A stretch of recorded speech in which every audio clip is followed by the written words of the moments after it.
충북이 움직이면 대한민국이 바뀝니다. 이곳 충북 청주에서 제5차 중앙선거대책위원회 회의를 합니다.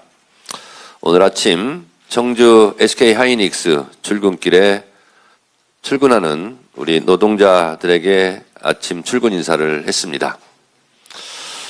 출근하는 하이닉스 노동자들의 얼굴에 엷은 미소를 다 짓고 있는 모습을 보았고, 엄지척을 높이 지켜든 분들도 계셨고, 저에게만 살짝 보이며 웃으면서 엄지척을 하고 가신 분들도 참 많았습니다.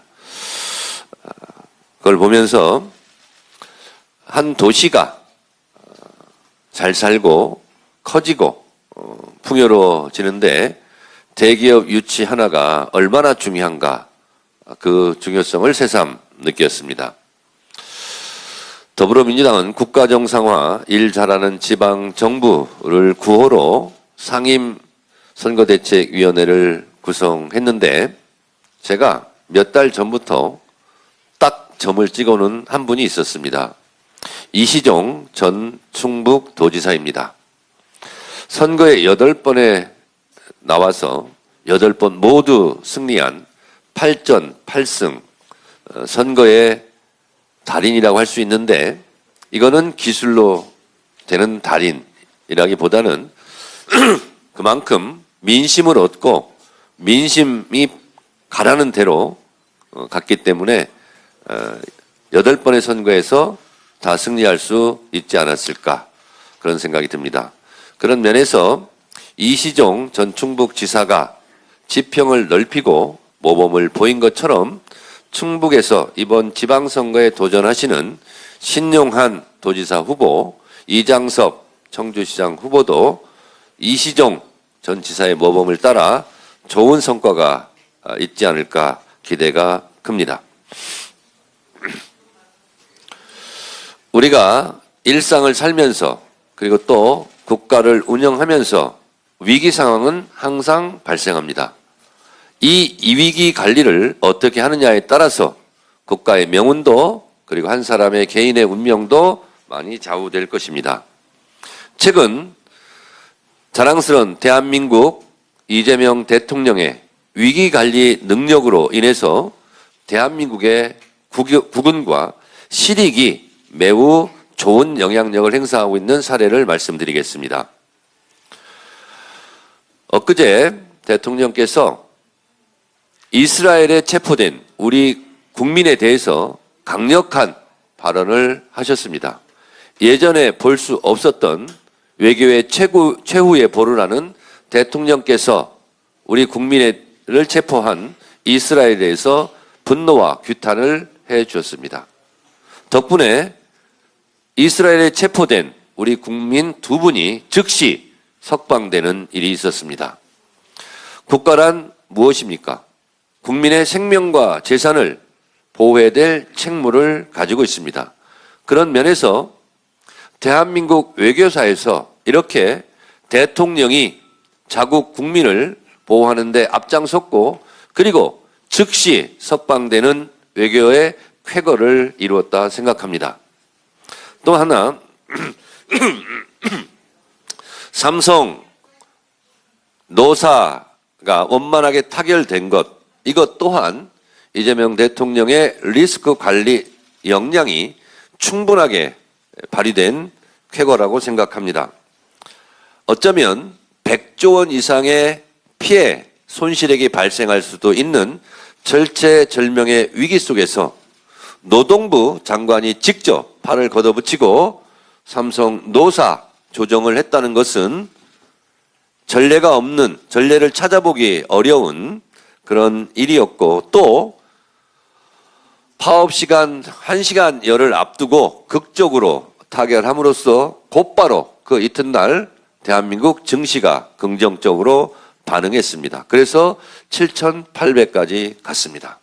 만약에 이 삼성에서 파업을 하고 그리고 반도체 생산에 차질을 빚었다면 반도체뿐만 아니라 대한민국 국가 경제에 매우 안 좋은 영향을 행사할 수도 있는 절체절명의 위기를 잘 극복해 주셨습니다.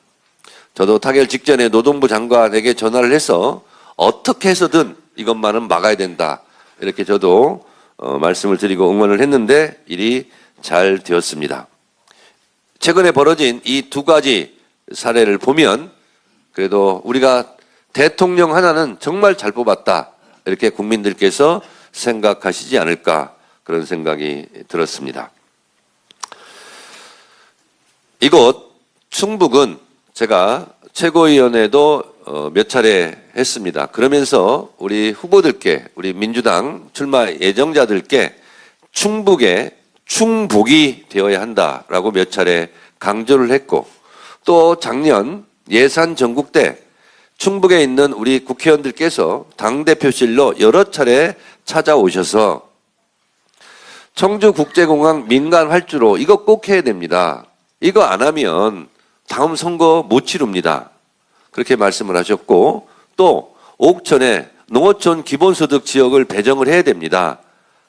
충북 국회의원들이 정말 노력을 많이 해주셨고, 그리고 저도, 그리고 당시 한병도 예산결산 특별위원장도, 한정혜 정책의장도, 조승래 사무총장도 이 충북의 문제를 그냥 충북만의 문제가 아니라 우리 당의 문제로 끌어안고 그 문제를 해결하려고 많이 노력을 한 결과 그것이 우리 충북 국회의원님들, 충북 도민의 바람대로 잘 이루어졌습니다. 그리고 또 하나, 최고의 수건 사업이었던 강호축을, 국가철도망을 더불어민주당이 전 당의 힘으로 추진하겠다고 공약했습니다. 이것은 이시종 전 충북도지사가 그토록 열망했던 국가 주요 사업입니다. 마침 상임선대위원장이 되셔서 이 부분만큼은 더불어민주당이, 정부 여당이, 이재명 정부가 꼭 해야 된다. 그래서 경부축으로 되어 있었던 것을 강릉과 그리고 충북 그리고 호남까지, 목포까지 이어지는 X자형 국가철도망을 구축하는 것이 국토 균형 발전에 매우 중요한 사항이다라고 말씀하셔서 즉각 더불어민주당이 그 부분을 추진하기로 공약해서 발표를 했습니다.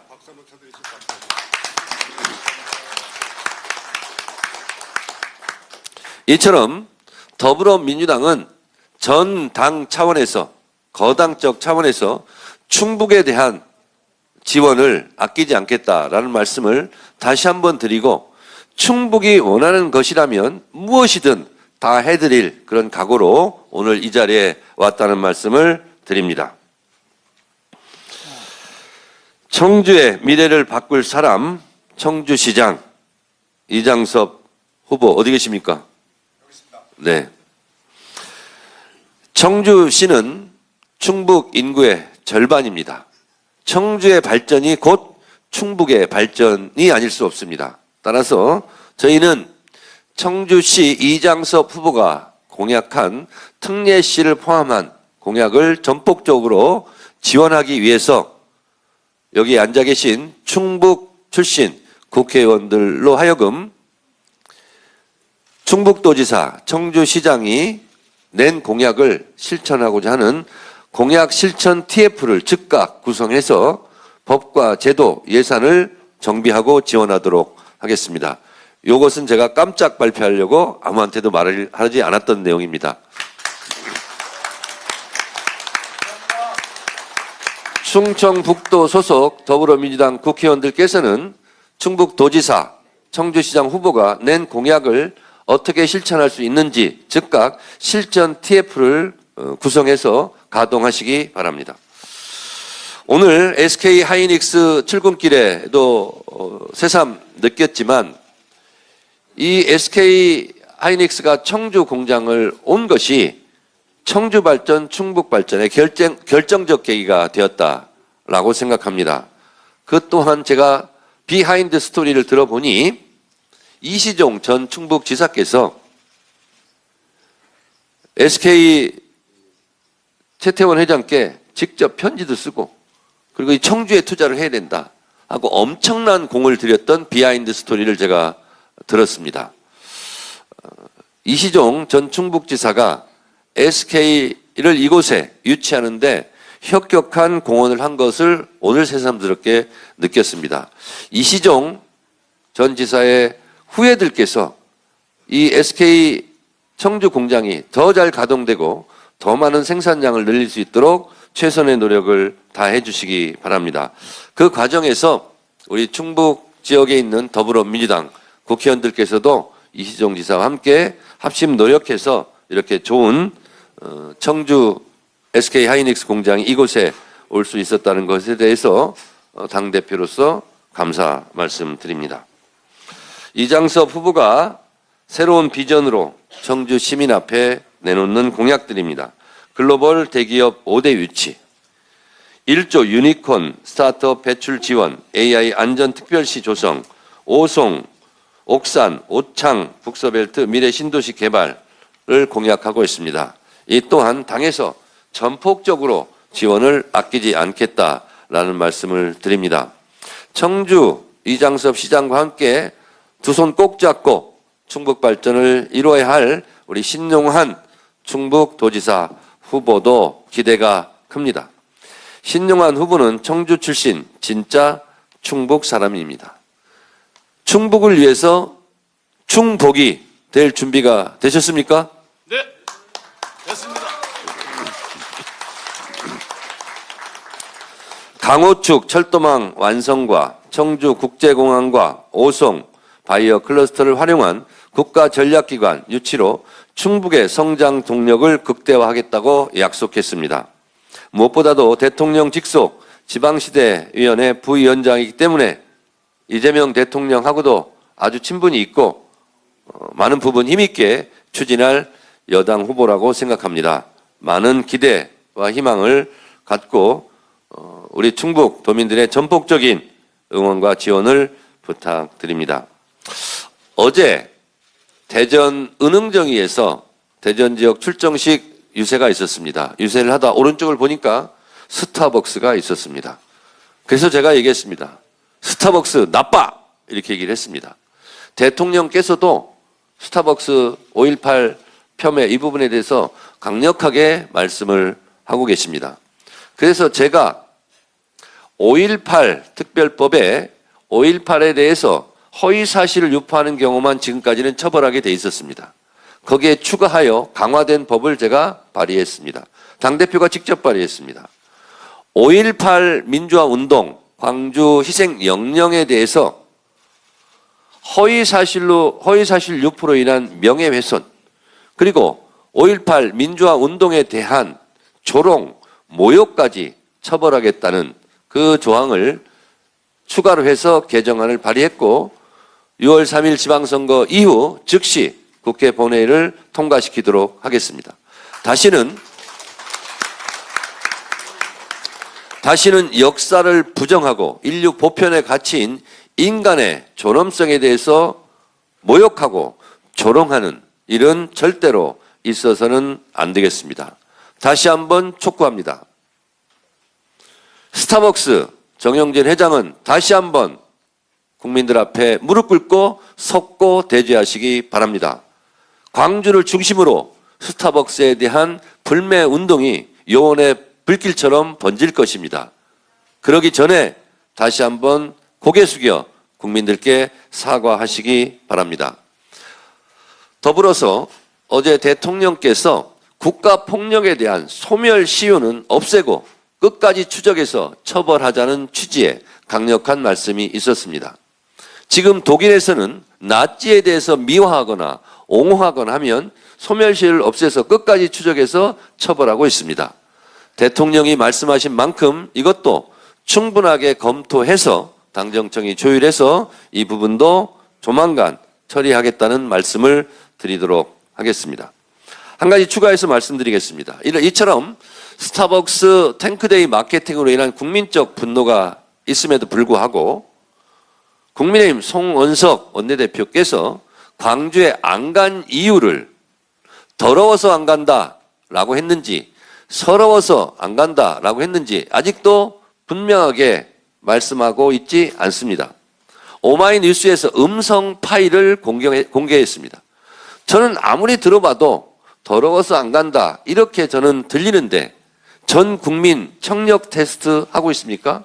이 부분에 대해서 유야무야 넘어가려고 하십니까? 제가 이 부분에 대해서 페이스북에 포스팅했더니 저까지 법적 조치하겠다고 운운했습니다.